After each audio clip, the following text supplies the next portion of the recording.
오늘은 대주전자 재료 얘기를 좀 하겠습니다. 자, 오늘 시장 2차 전지주가 강했죠.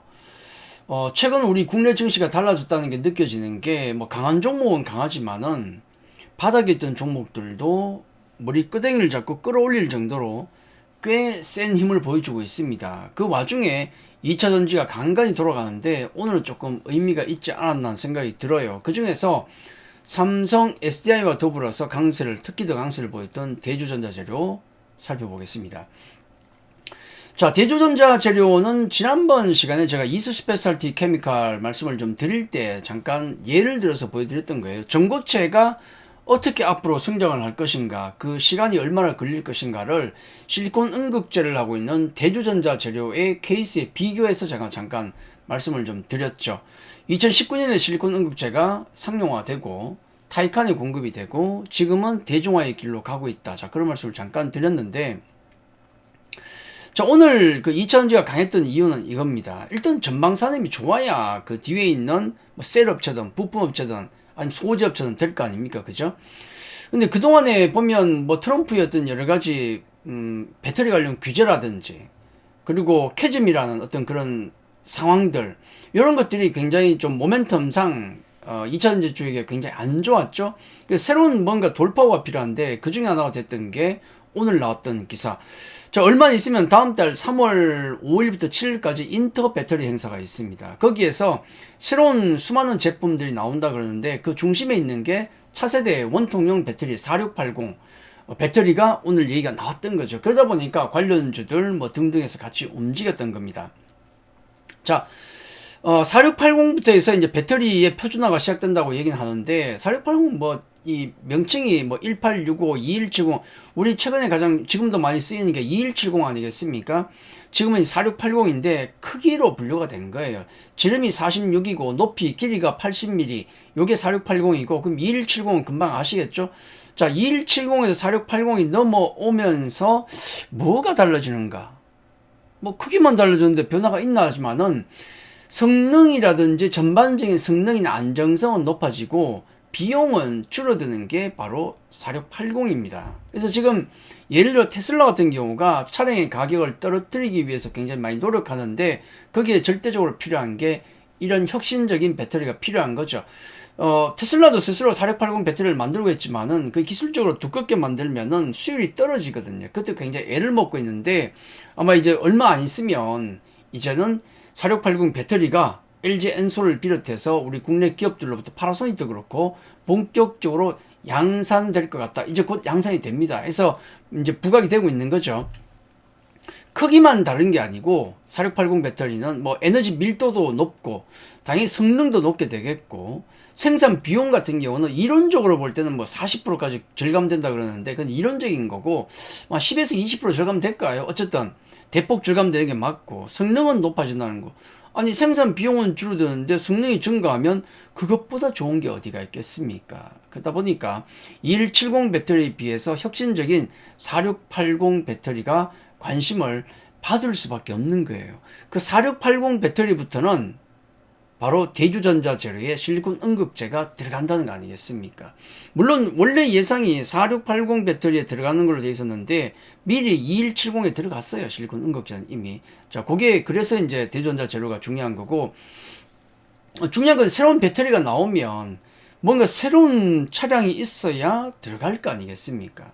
최근에 모델 Y 주니퍼, 요 테슬라의 차량이죠. 이 차량이 예약 판매가 꽤 많이 됐다, 인기가 있다는 얘기가 있습니다.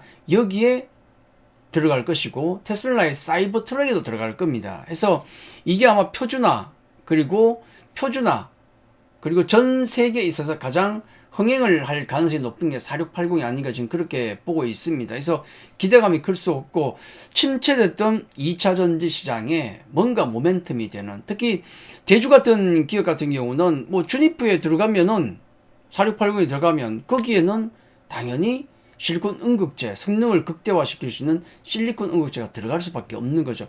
차세대 배터리에 실리콘 응급제가 안 들어가면 어떡합니까? 실리콘 응급제의 역할이 뭐죠? 예, 간단해요. 두 가지밖에 없습니다. 성능을 높여주고, 그러니까 흑연이란 음극제에다가 실리콘을 첨가하는 방식이죠. 첨가하게 되면 주행거리 성능이 또 향상이 되고 더 중요한 건 충전 시간이 대폭 줄어든다. 그러니까 4680엔 다 들어가는 거예요, 당연히. 예, 그렇게 우리가 보고 있고 실제로 들어가고 있죠. 자, 우리 오늘 2차 전지주들이 얼마나 관심이 높았던가는 기관들이 어떤 종목을 샀는가를 보면 확인이 드러납니다. 자, 오늘 기관들이 순매수했던 종목들을 보면 여기 색칠을 해놓은 게 많은 종목들이지만 그 중에 삼성 SDI, LG 에너지 솔루션, 에코프로 머티리얼, 그 다음에 포스코 퓨처엠, LG화학, 에코프로 BM, 대주전자재료 등등에서 상당수 절반 이상이 매수 상위 종목의 절반 이상이 2차 전지주가 포진해 있다는 것. 뭐 잠시 빈지털이하러 들어온다 볼 수도 있겠지만은 우리 연기금 같은 경우는 연기금이 작년 11월부터 지금까지 8조를 사고 있죠. 근데 그 안에는 LG 에너지 솔루션, 뭐 삼성 SDI, 에코프로 BM, 대주전자 재료 이런 종목들이 꽤 많이 들어가고 있다는 거 이미. 예, 낙폭 과대이기도 하지만은 이게 캐즘일 뿐이지 구조적으로 2차 전지 시장이 전기차 시장이 커지고 있는 건 분명히 맞지 않습니까? 그죠? 자, 이런 캐즘을 뭘로 극복할 것인가? 그 중심에 있는 게 바로 대주전자 재료다. 그렇게 보면 되죠. 자, 우리 캐즘만 빠르게 극복된다 그러면은 시장의 중심에 설 수가 있습니다. 왜냐하면 이런 거죠. 대주전자 재료는 여러 가지 재료들을 진짜 말 그대로 전자 재료를 만드는 회사죠. 지금 MLCC 소재도 만들고 있고 태양광, 그다음에 형광체 수많은 걸 하지만은 차세대 우리가 2차 전지 선두에 설 수 있는 실리콘 음극재를 만들고 있다. 양극재가 있고 음극재가 있고 우리 배터리를 보면 그 다음에 전해에 분리막이 있지 않습니까? 그 중에 음극재 흑연에 이 실리콘 음극재가 첨가가 되면 성능이 향상되고 충전 시간이 줄어드는 거예요. 그걸 만들고 있는 대표회사가 대주전자 재료가 되겠고 국내에서 경쟁자가 거의 없습니다. 우리 흔히 이제 기사를 보면 뭐 누가 전고체를 개발했다더라, 실리콘 음극재 시장에 뛰어들었다더라, 또 뭐 개발했다더라 많이 나오지 않습니까? 중요한 게 뭐냐면 개발이라든지 이런 게 중요한 게 아니에요. 그냥 물어보면 돼요. 그래, 개발했다, 뭐 발명했다, 뭘 파일럿 생산했다. 그런데 그러면 대량 생산, 상용화가 언제 되는 데라고 물어보면 돼요. 그게 답이 없다고, 문제가. 전고체 지난번에 설명해 드렸지 않습니까? 지금 개발하고 파일럿 생산하고 있는데 그럼 언제 상용화 되는데 그러면 시간이 꽤 멀다고 했잖아요. 실리콘 음극재는 지금 대중화의 길을 이제 가고 있는 겁니다. 이미 우리 전 대중화 모델에 다 들어가고 있어요. 차례대로. 특히 4680 배터리가 나오면서 본격적으로 이 실리콘 음극재가 더 많이 들어간다고 보시면 됩니다. 자, 그렇게 보시면 되고, 그러다 보니까 우리 전기차의 대중화에 앞장서는 게 실리콘 음극재가 될 수 있습니다. 왜냐하면 대중화에 앞장서기 위해서, 대중화가 되기 위해서는 배터리의 성능도 중요하지만은 충전 시간이 짧아져야 되거든요. 필수적인 거죠. 그리고 또 하나 중요한 건 뭐냐면 하나만 가지고 안 된다 라는 겁니다. 자, 실리콘 음극재가 있고 그 다음 기술이 퓨어 실리콘.